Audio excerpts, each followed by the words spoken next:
এই আমাৰ এই কুচিয়াৰ কাৰিকাৰ বনাব আৰম্ভ কৰিছোঁ। এই আপোনাৰ কুচিয়া কটা হৈছে আৰু আলু দিয়া হৈছে আৰু ভোলৰ সৈতে মানে এইটো এই আঞ্জাটো বনোৱা হ'ব, নহয় জানো দাদা?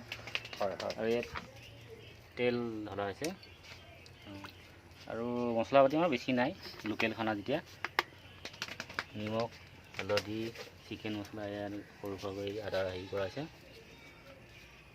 এইটো ৰখা। এয়া তেল গৰম হৈছে, আপোনালোকে দেখিছে।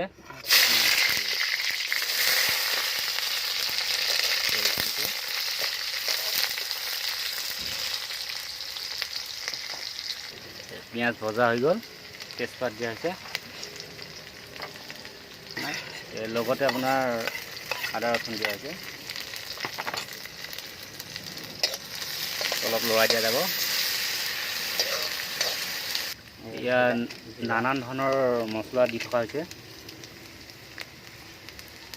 এইটো কালাৰিং নহয় ন দাদা? কালাৰিং হয় এইটো আপোনাৰ চাট মছলা বুলি কয়, চিকেন মছলা। হয়, হৈ গ'ল। এই আপোনাৰ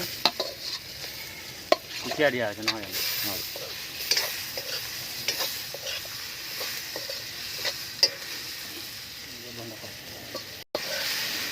লগতে মানে ভোল দিয়া আছে, নহয়? আলু আৰু ভোল দিয়া আছে।